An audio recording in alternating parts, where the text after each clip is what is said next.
Welcome to the First Unitarian Church of Orlando. I am Sandy Cawthorn, a member of this congregation. With me in today's service are Reverend Margalie Belizaire, our music director, and our music team, Aubrey Connolly Candelario, Tamara Musney, and the Chalish Choir, as well as Marnie Haney, Marty Haddad, Patty Reynolds, board member Paul Knight, and membership team member Allison McMillan. We welcome all to join us as we explore our Unitarian Universalist faith, which draws us into a community of justice seekers with a commitment to lifelong spiritual growth and compassionate service to the community. Whoever you are, whoever you love, you are welcome. You are welcome here, regardless of your color, national origin, gender, sexual orientation, age, physical or mental abilities, economic status, or religious background. Families, we are so happy to have you here. When we sing "This Little Light of Mine" during the service, children are welcome to meet our child care folks. As a Unitarian Universalist congregation, we are a non-creedal community and do not subscribe to a specific set of beliefs. We live by a covenant that encourages ethical behavior, affirms democracy, celebrates the worth of each individual, and unites us in a search for truth in meaning. We welcome you. For more information about our congregation, go to orlandouu.org or email welcometeam@orlandouu.org. We have two special announcements today. Today is a special and important day in our community. We will be welcoming new members to the First Unitarian Church of Orlando. We invite members of this congregation to participate in this ceremony by reading the projected text when requested. The membership team is hosting the social hour in Gore Hall after the service to honor our new members, and all of you are invited. And next week, if you have a child that you would like to be dedicated at next week's child dedication service, please contact Rev Margalie. All other announcements are on slides before and after the service and have links in the weekly update or on our website. Thanks again for being here in person or online today, and let's get started.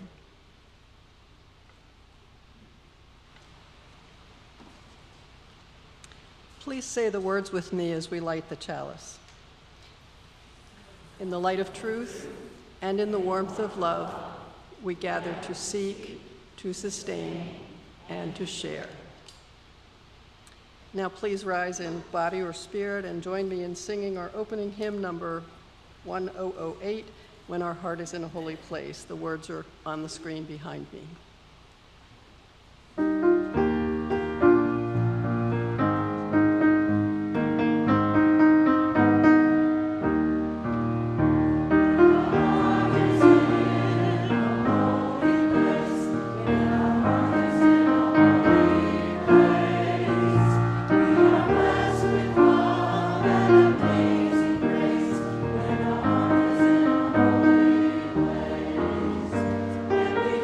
Just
It is good to be with you this morning as we explore the theme, Celebrating Blessings.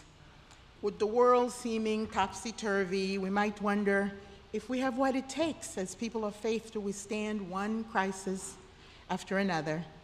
How do we bend but not break under pressure? We'll explore this morning with the text of a blessing written by Karen Herring as our anchor. We are blessed to be here in this loving community today as hospital workers, elementary school children, and people who run everyday errands are being hunted down and murdered by mass murderers. As the war in Ukraine is past its 100th day, and victims of war everywhere around the world are trying to find solid ground. We are blessed to be in this welcoming community during Pride Month. May we not forget that there is beauty in the world, and may we persist in our call to fight for social justice. And I call us to worship with the words of Reverend Suzelle Lynch, Celebrating Blessings. The flame we kindle in the chalice of faith holds blessing of warmth and light and life-giving energy. It shines forth a beacon to guide us all home. It lights up our longing to connect and to share. It possesses the power to shape a world where equity and compassion reign supreme. May this warmth and light and life-giving energy celebrate the blessing we have claimed and help us extend them in hands and hearts that offers these blessings to all. We will now hold our new member ceremony. Following the ceremony, please remain seated as we sing the children and youth to the playground with some wonderful volunteers. I see one sitting here who will be out there with them. So.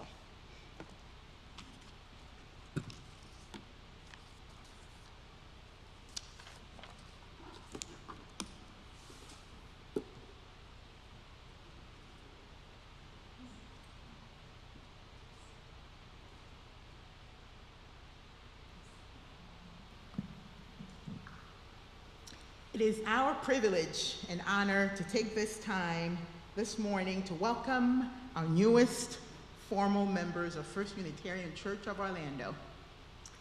While 1U has both members and friends meaningfully involved in the life of our community, it is a special joy when someone chooses to make the commitment of formal membership because they believe they have found their spiritual home. When someone is interested in membership at 1U, we suggest that they be around long enough to be sure that this is really a commitment that they wish to make. We also ask them to make sure that they understand the basics of both First Unitarian Church, our church here, and Unitarian Universalism in general by attending our Path to Membership. Formally, the process of joining involves being at least 18 years old, signing the Book of Membership, and making a financial pledge. The membership is then registered at the next meeting of the Board of Trustees. 30 days following, the person has the right to vote at meetings of the congregation and to hold certain elected offices. This morning, we are honored to welcome into our congregation some wonderful folks. Some are here, some are not. These individuals have walked among us, found our religious community meaningful, nurturing, and challenging, and have decided to become members with full privileges and responsibilities. We are blessed to have them join us. Some of our new members have lived all over the country. They bring diverse interests and experiences. Some have been involved with Unitarian Universalism elsewhere, and others are new, yet kindred spirits. They have all explored spirituality and exercised their conscience. They are passionate, caring, and creative, and they are deeply committed to this adventure of life. Will Paul Knight, representing our Board of Trustees, please come up representing, well, Allison's already here representing the membership team. Kathy, oh, sorry, Allison. We made some changes to the script. I apologize, Kathy, for calling out your name. Allison will now call out the names of those who have chosen to be welcomed as members this morning. Will you please come forward as your name is called?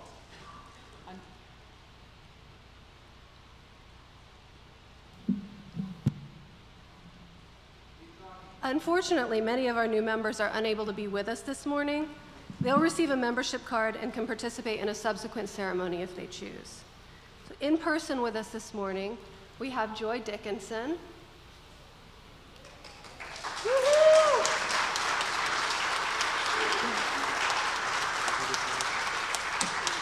Sure. And we have Cindy Berg-Watson. Woohoo!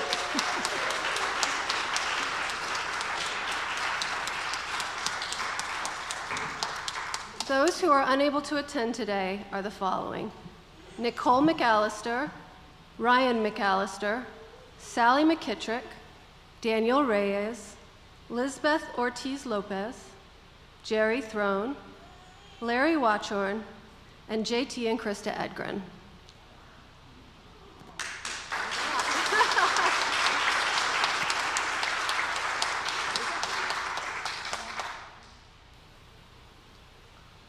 I want to make sure I'm looking at the two new members. Can I get out of your way here?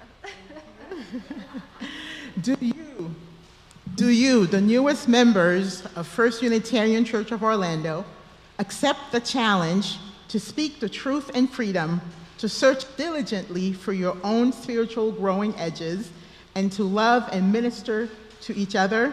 If so, say I do. I do.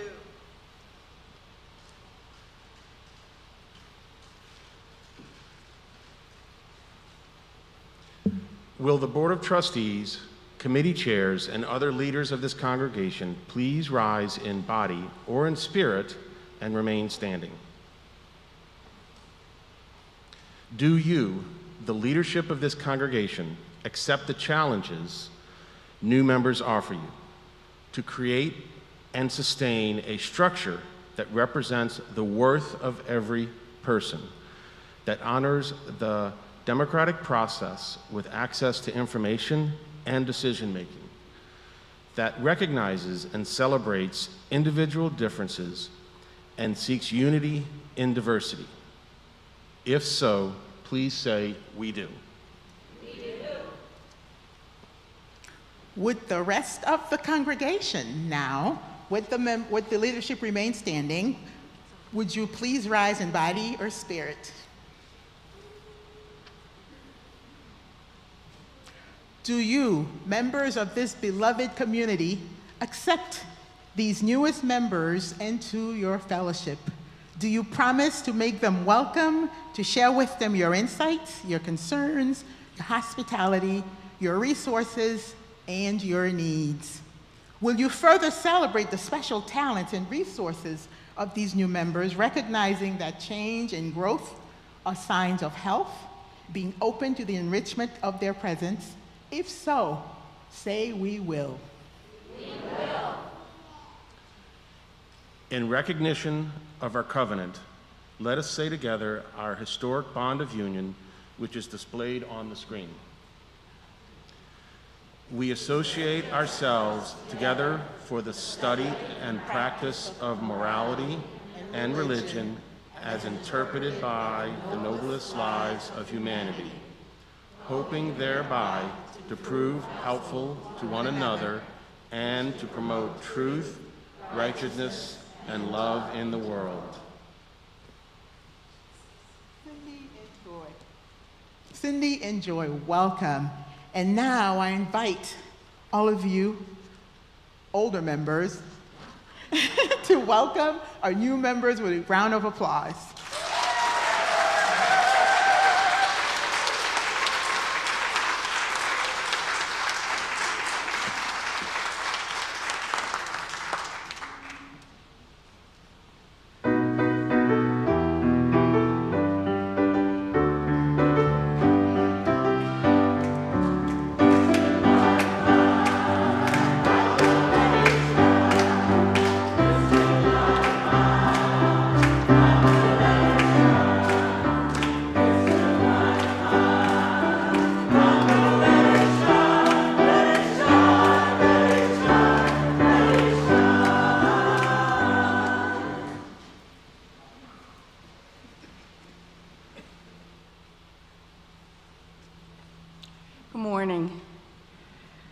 I'm Patty Reynolds, and I have an update on Dale Steakley.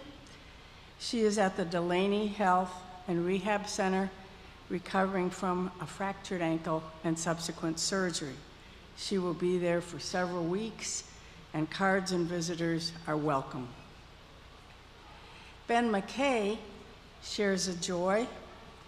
He wanted to express his great appreciation to the Caring Circle and the 1U Flower Garden volunteers, with special thanks to Linda Piantieri for all the beautiful flowers he has received.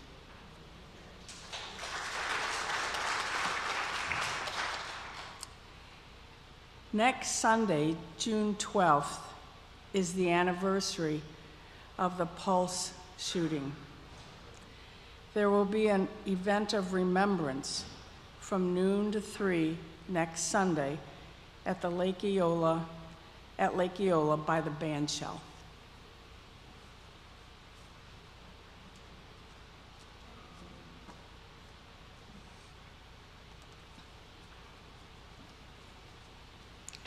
Bring your joys in your sorrow as we come together.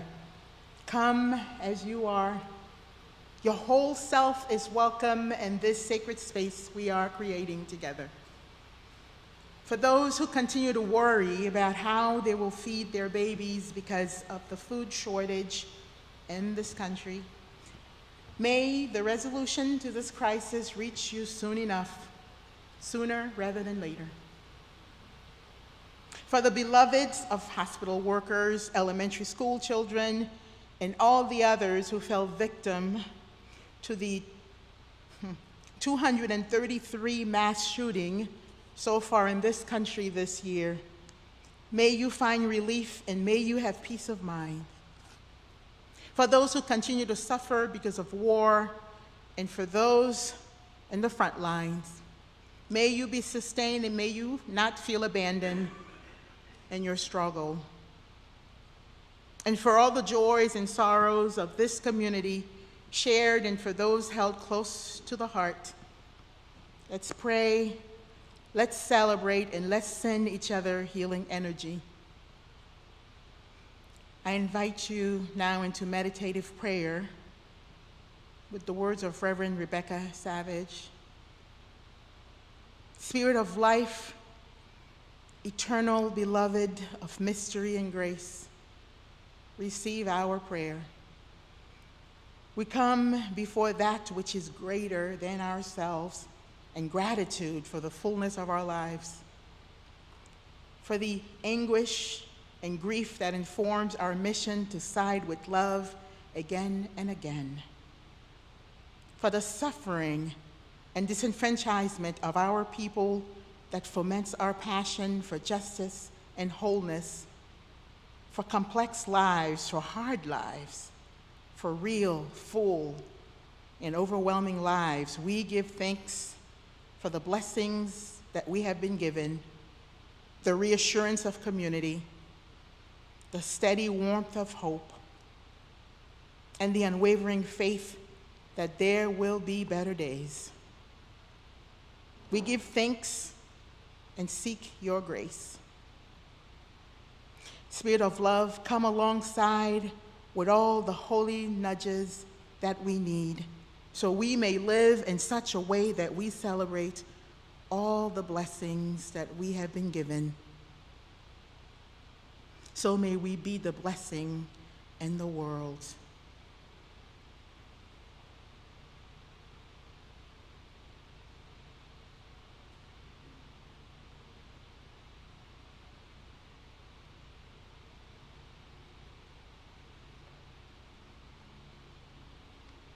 Remain seated in a meditative state as we sing our centering hymn, number 123, Spirit of Life.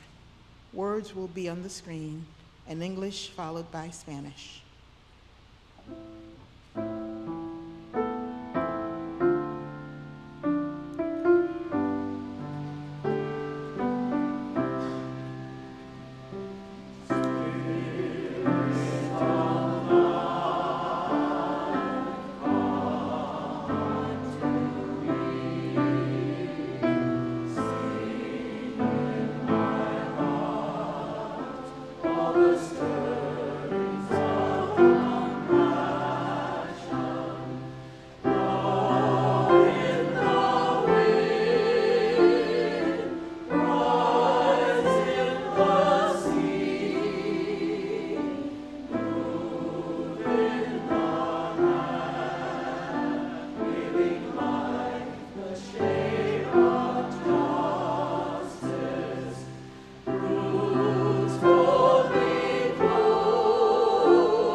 You may support this month's Share the Plate partner, LGBTQ History Museum of Central Florida, by finding a link to their organization in our weekly newsletter. The mission of the LGBTQ History Museum of Central Florida, Incorporated, is to collect, preserve, and exhibit the history of the gay, lesbian, bisexual, and transgender community in Central Florida. They are dedicated to collecting and preserving memorabilia, providing a documentary record for research, and displaying with pride the community's social and historical contributions. Please welcome Alexis Rodriguez, the current president of the organization. Hello, my name is Alexis Rodriguez, and I'm here today representing the LGBTQ History Museum of Central Florida for our Share the Plate partner. I have served on the board of the museum since 2020, and I'm currently serving as its president. The LGBTQ History Museum of Central Florida is a nonprofit organization whose mission is to collect, preserve, and present the history of the LGBTQ+ community in Central Florida. The organization initially started as the GLBT History Project by a small group of volunteers who created displays for Come Out with Pride, was founded in 2005 and later incorporated as a museum in 2011. Over the years, the museum has collected a plethora of LGBTQ+ history, with our collection highlighting the lives and experiences of the LGBTQ+ people in Orlando and throughout the region, and focuses mostly on the 1960s and 70s up to the present. The museum at the present moment does not have a physical space. Rather, its focus has been on presenting and sharing the history found in our collections through traveling exhibits in our virtual museum.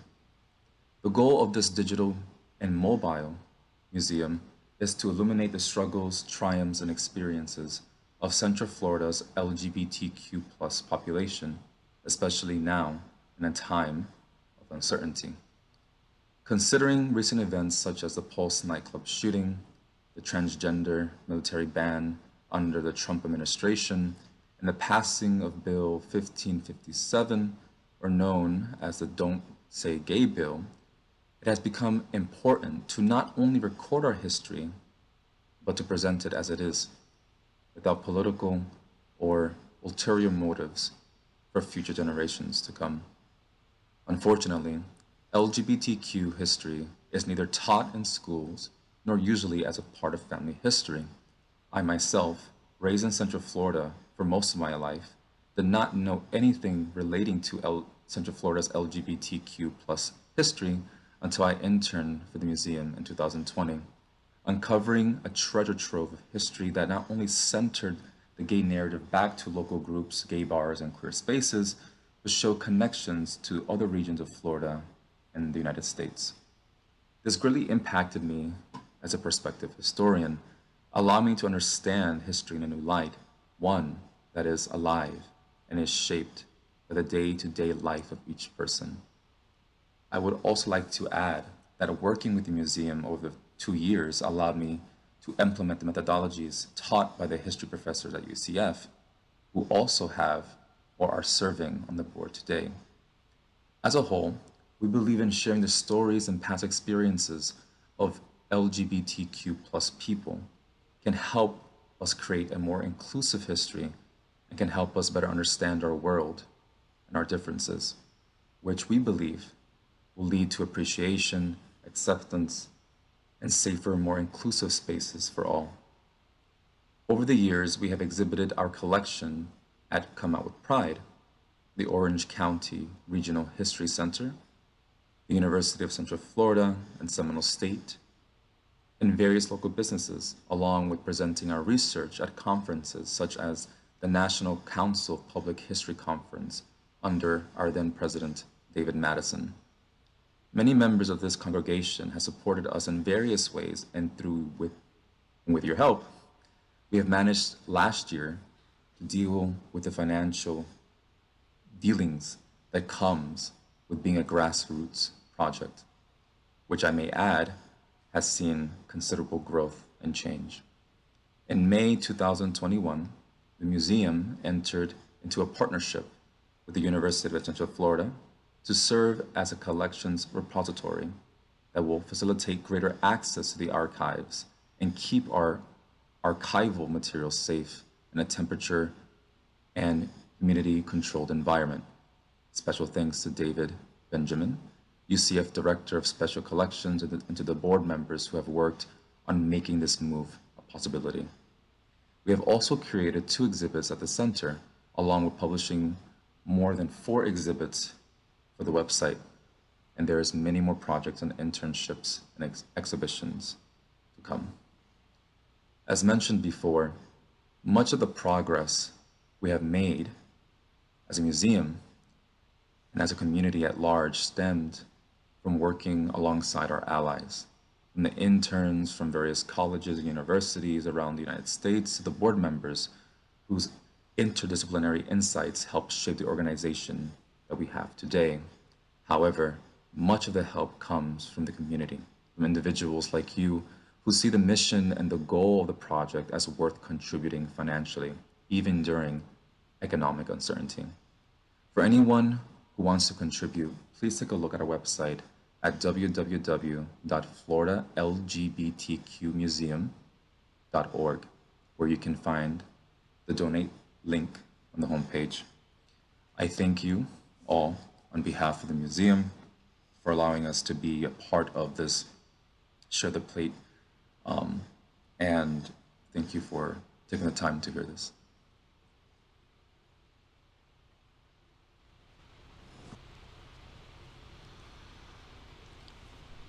We also invite you to the practice of generosity for the many ministries of the First Unitarian Church of Orlando to thrive. You can make an offering online to support the many ministries of this congregation. Simply go to orlandouu.org and click the donate button in the right corner, or send a text or mail a check.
When I arrived at the checkout counter and the clerk distractedly said, "How are you?" my brain went blank. I couldn't say fine or even okay. To my horror, I found myself blurting out a real and honest answer. "I'm not so good," I said. "My dad died last night." I was mortified at having revealed to an unprepared stranger just how not fine I was. Everyone froze in this moment of uncomfortable paralysis, except the young man bagging the groceries who has Down syndrome. He stopped, moving completely, looking straight at me, and said, with a little slur and great emphasis, said, "I bet you feel really sad about that." "Yes, I do. Thank you," I said to him. I thought about that encounter for a long time. The young man bagging groceries the young man bagging groceries would be considered disabled in thought, speech, and movement, yet he was the only one able to offer what counted in that particular moment. He knew how to give a blessing. Reverend Kathleen McTeague on how to give a blessing.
May my mind be clear. May my heart be open. May my body and spirit be one, so that I may serve the world and love and return safely home. Reverend Karen Herring. Every one of us, it seems, from the youngest among us to the oldest, experiences setbacks. Fortunately, most of them are minor. A baby not getting fed as soon as they cry for nourishment. My nephew used to get so upset if my sister didn't feed him immediately after he woke up from a nap that he would refuse to eat and needed to be coaxed into doing so. Or missing out on going out with friends because of other responsibilities. These minor letdowns, though frustrating, most people are able to generally bounce back from effortlessly. and without incident. As we navigate these lesser stressors, I believe we are building resiliency muscles that help us be more able to bend and sway when more severe turns of events enter our lives, such as the end of a romantic relationship that we thought was the one, or worse, the death of a beloved, or living through this pandemic. These events are not as easy to recover from. Resiliency is analogous to our ability to bounce back from major setbacks, our ability to return to self after we have suffered a tragedy or experienced a crisis. There's a false premise here, though, in asserting that we can ever go back to a previous self. Reverend Jim Francic, in his book, Building Personal Resiliency, instead talks of the idea of moving forward with new personal strength and agility. Moving forward, though, takes perseverance, and it takes time. It also takes people helping us along the way. It is especially helpful to have a supportive community to lean on when we have been pushed down in order to be able to swing back up, to heal and move forward with the scars that are left behind. To be fair, there are many ways that we can end up after having dealt a life blow. Some of us find their footing rather quickly, even immediately. It takes others a while, and many, like Miss Havisham from Charles Dickens' Great Expectations, don't recover at all, for whatever reason. Dealing with adversity, living through trauma, can render our thinking muddled, our hearts achy, and our bodies and spirit numb. It is in distress that we need our wits, our energy, and our compassion the most, yet it is exactly when they are likely to be the most compromised, leaving us feeling stuck and unable to move from that horrible thing that befell us. How do we get unstuck? How might we arrive on the other side stronger and healthier? What helps you? May your mind be clear. May your heart be open.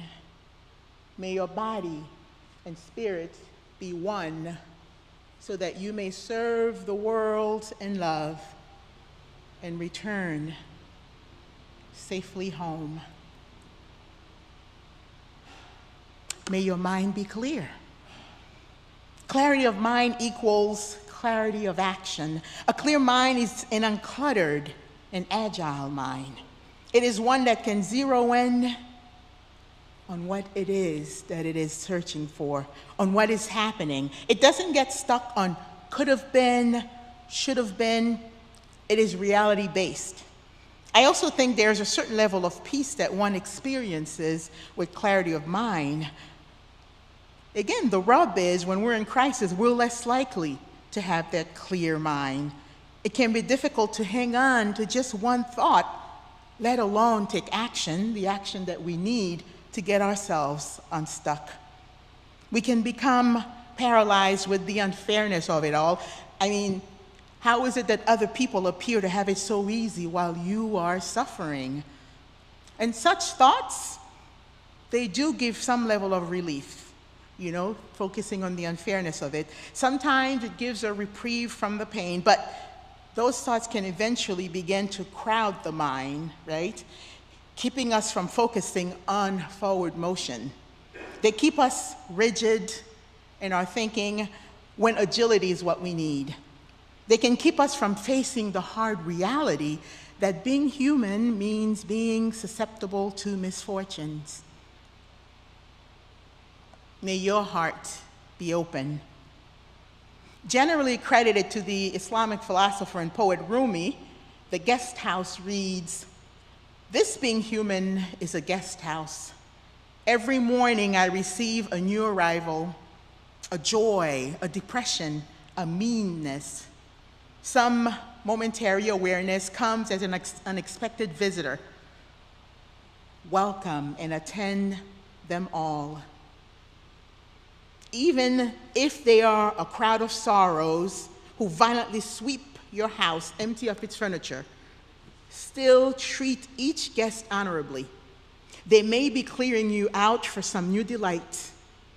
The dark thought, the shame, the malice, meet them at the door laughing and invite them in.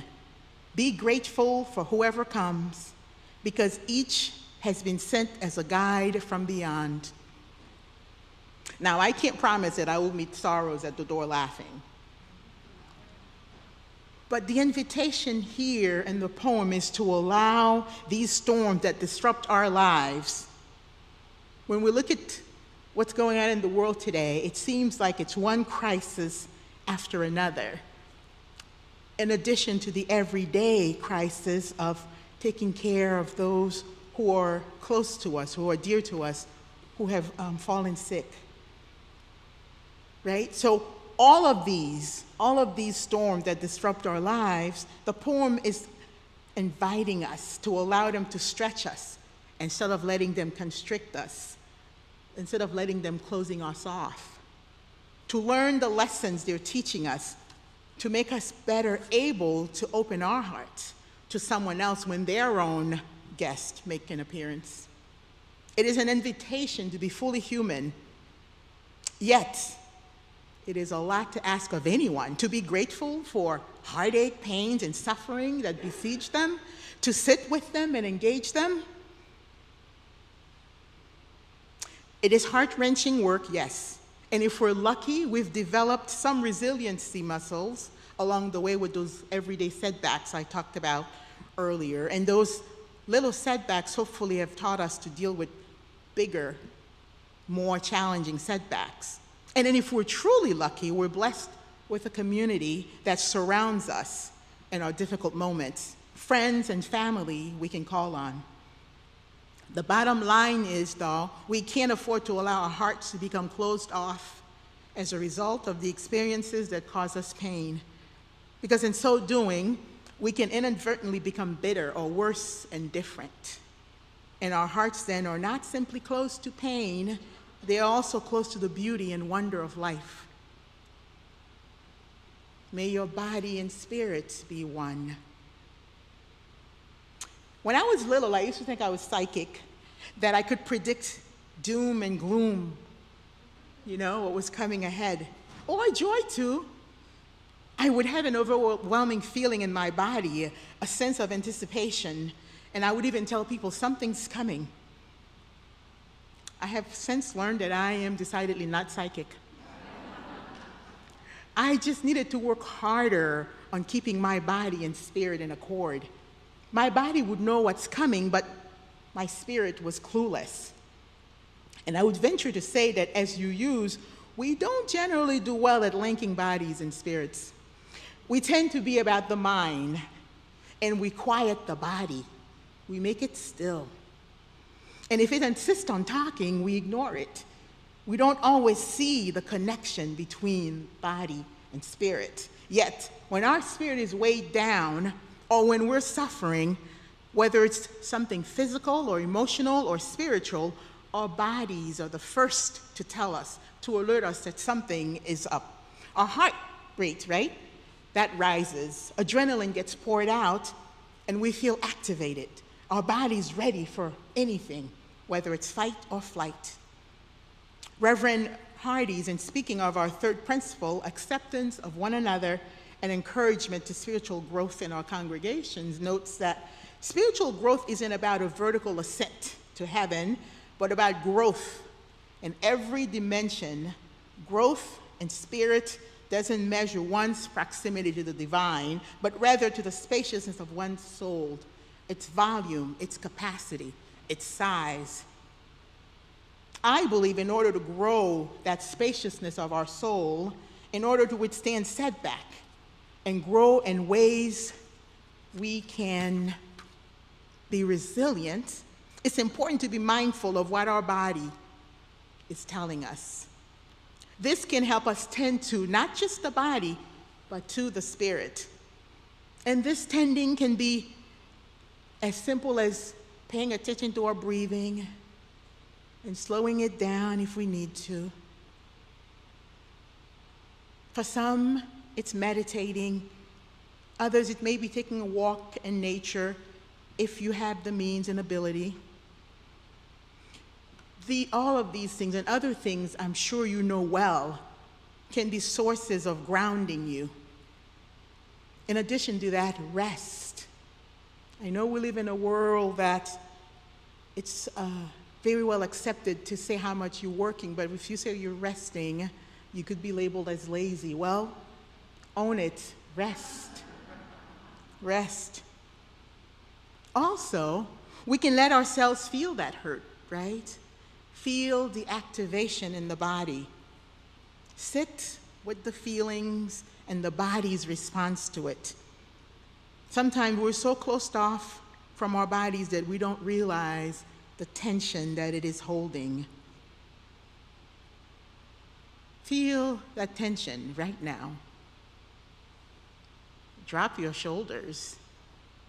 Relax your face. For some of you, you didn't even realize you needed to drop your shoulders or relax your face. And if you can imagine, we're holding tension like this all day long. So stay connected to your body and lean into the link between body and spirit so that you may serve the world in love. With a clear mind, an open heart, and body and spirit in sync, we are in the best position to serve the world, which is our call. We are called to social justice work. When we allow our experiences to shape us into better versions of ourselves, we are better able to put not just our mind, body, heart, and spirit into making the world better. We are better in touch with the different part of ourselves and can do this work fully present, fully grounded. Our sixth principle, the goal of world community with peace, liberty, and justice for all, is an audacious and bold inspiration. As Reverend Dennison says, the sixth principle seems extravagant in its hopefulness and improbable in its prospect. Can we continue to say we want world community, peace, liberty, and justice for all? Look at the world. The world is full of genocide, abuse, terror, and war. What have we gotten ourselves into? Yes, indeed, what have we gotten ourselves into? Which is why we need to be fully present. We need to show up fully when we are engaging in social justice work. Reverend Dennison continues, as naive or improbable as the sixth principle may seem, I am not willing to give it up. There is no guarantee that we will succeed, but I can assure you that we will improve ourselves and improve the world by trying. What more can we ask for other than that we return safely home? Sometimes the only way to save the world is to take care of yourself. You've heard of the phrase, my cup runneth over, which is from the book of Psalms, Psalms 23, verse 5. It is the idea that I have more than enough to meet my needs, that you have more than enough to meet your needs. I want you to imagine with me a saucer under that cup that's running over. I encourage you to be intentional about serving from that saucer and keeping that cup full. If you can visualize that you are always feeding your spirit, you're always feeding yourself, and then there's so much in there it flows over, and then what's in there is what you're serving out. This advice was given to me by Reverend Carol Sissel, who implored me to do this. And I am imploring you to do the same. And if not only will you be keeping yourself full, you will be able to better serve the world and the needs of others in the world. You will be better able to answer our call to social justice. So practice good self-care and engage in spiritual practices. You do not want to be sacrificing yourself unnecessarily. In order for you to be strong enough to weather your personal storms and answer your call to engage in social justice work, you must be about filling your cup by keeping your mind sharp, by feeding your heart, body, and spirit. You need to be able to return safely home to yourself, having been made stronger by your experiences, to the people who celebrate who you are. May all your returns from hardships be to a place where you are stronger and healthier.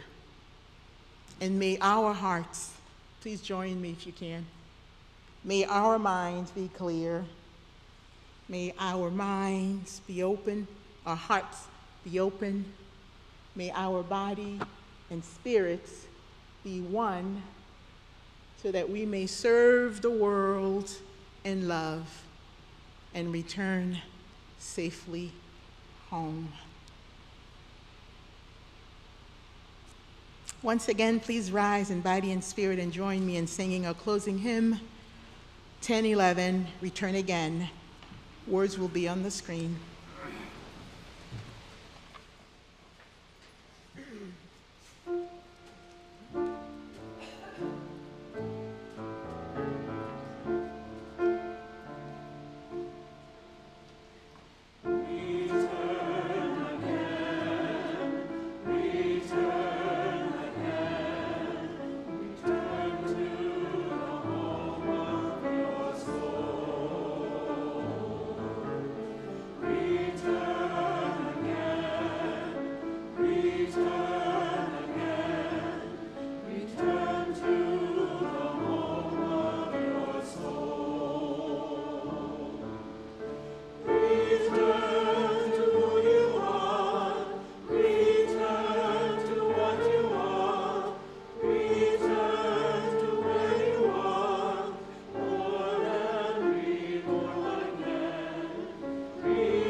Be tough in the way a blade of grass is rooted, willing to lean and at peace with what is around it. Natalie Goldberg. Beloveds, worship has ended, and now the service to yourself and to the world truly begins.